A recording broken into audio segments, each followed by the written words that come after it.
Assalamualaikum warahmatullahi wabarakatuh.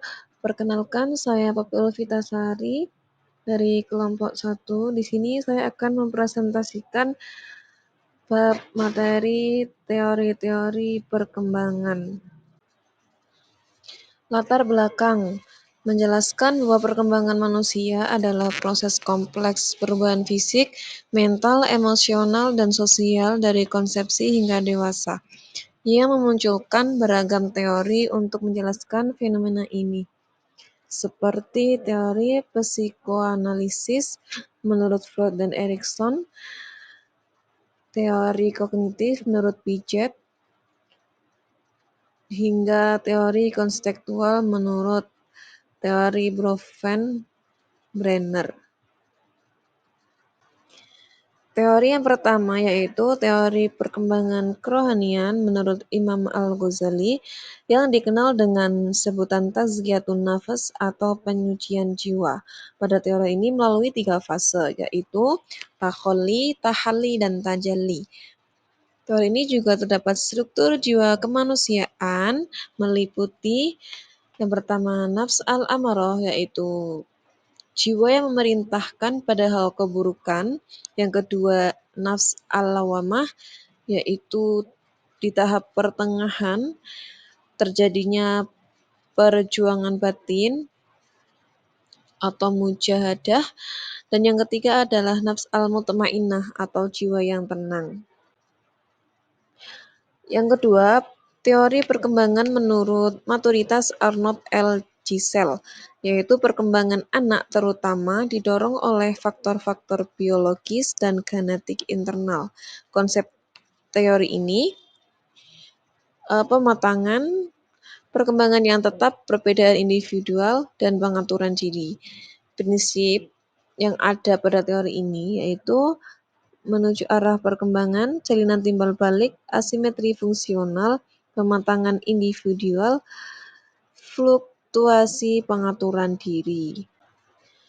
Teori yang ketiga yaitu teori perkembangan menurut ekologi Uri Bronfenbrenner, yaitu perkembangan individu yang dipengaruhi oleh serangkaian struktur lingkungan yang saling terkait, mulai dari lingkungan terdekat hingga lingkungan luas. Yakni pada teori ini terdapat 5 sistem.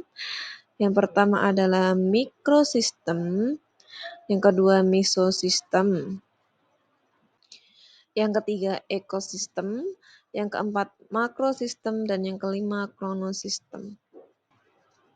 Yang keempat, teori perkembangan menurut Jean Piaget, yaitu fokus utama Piaget adalah bagaimana anak-anak secara aktif membangun pemahaman mereka tentang dunia melalui eksplorasi dan pengalaman. Konsep utamanya yaitu skema mengorganisir dari pengalaman anak, asimilasi, memasukkan pengalaman pada skema, akomodasi, proses penyesuaian pada objek, dan yang keempat, ekuilibrasi, mencapai keseimbangan. Tahap perkembangan pada anak menurut teori ini di usia 0 atau baru lahir hingga 2 tahun mampu berinteraksi dan dengan motorik pada objek. Di usia 2 tahun sampai 7 tahun anak mampu berpikir dan masih bersifat egosentris. Di usia 7 tahun hingga 12 tahun anak mampu berpikir secara logis dan konservasi. Sedangkan di usia 12 tahun hingga ke atas sudah mampu merencanakan masa depannya sendiri.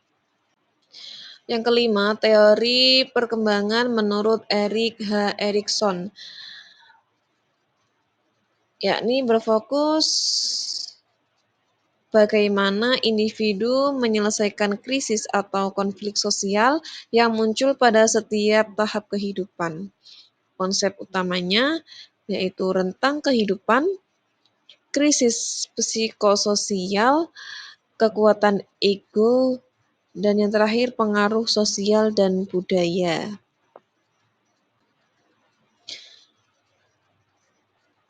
Tahap perkembangan pada teori ini yakni yang pertama kepercayaan versus ketidakpercayaan yang dialami pada usia masih bayi. Yang kedua, otonomi versus malu atau ragu yang dialami pada anak-anak masih belajar untuk mandiri seperti belajar toilet training maupun berjalan. Yang ketiga, inisiatif versus rasa bersalah yang dialami pada anak-anak usia prasekolah. Di sini anak mampu mulai merencanakan aktivitas dan berinteraksi sosial. Yang keempat, industri versus inferioritas yang dialami pada anak-anak usia sekolah. Anak mampu belajar keterampilan akademik dan sosial baru. Yang kelima, identitas versus kebingungan peran yang dialami pada anak-anak usia remaja, yakni mencari jati diri dan peran mereka di masyarakat. Yang keenam, intimasi dan versus isolasi yang dialami pada usia dewasa muda, yaitu fokus pada pembentukan hubungan dekat, cinta, seperti itu. Yang ketujuh, generativitas versus stagnasi yang dialami oleh dewasa madya, yakni berfokus pada kontribusi kepada dunia. Yang terakhir, integritas versus keputusan yang dialami pada usia tua, yakni merefleksikan kembali kehidupan.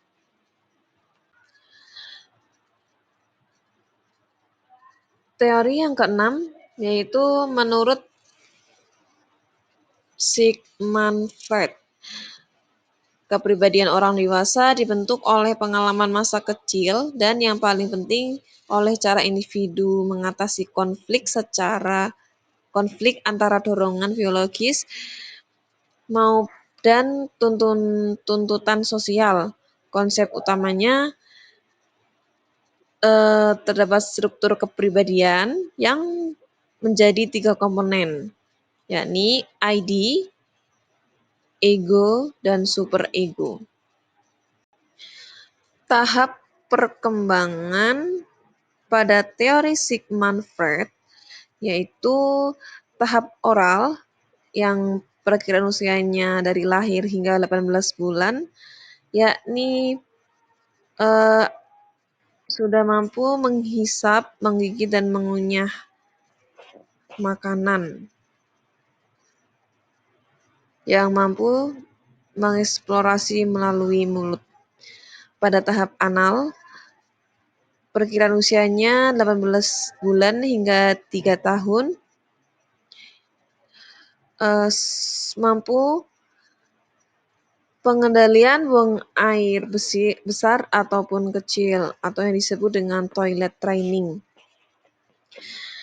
Tahap falik pada usia 3 sampai 6 tahun,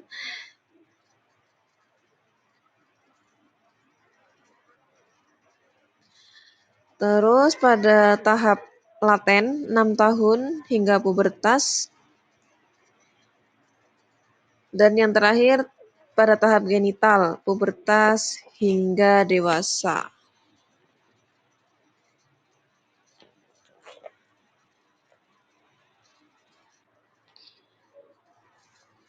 Yang ketujuh, teori perkembangan menurut moral Lawrence Kohlberg, yang berfokus pada cara individu berpikir tentang benar dan salah, bukan pada apa yang mereka lakukan secara aktual.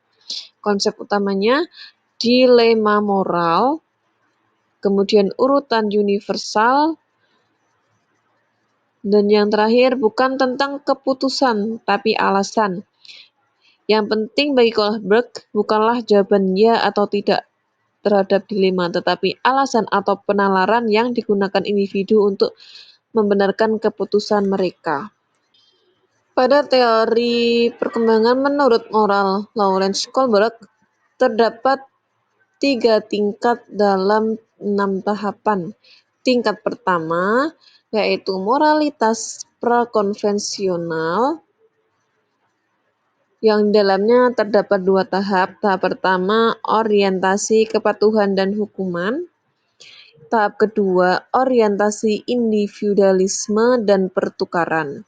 Tingkat kedua, moralitas konvensional yang di dalamnya terdapat tahap 3, orientasi hubungan interpersonal yang baik. Tahap keempat, orientasi mempertahankan tatanan sosial. Yang tingkat ketiga, moralitas pasca konvensional yang terdapat pada tahap 5, orientasi kontrak sosial dan hak individu. Dan yang terakhir, tahap ke-6, orientasi prinsip etika universal. Demikian presentasi dari kelompok 1. Mohon maaf jika ada kesalahan kata, apapun kekurangan dalam presentasi ini. Saya akhiri. Wassalamualaikum warahmatullahi wabarakatuh.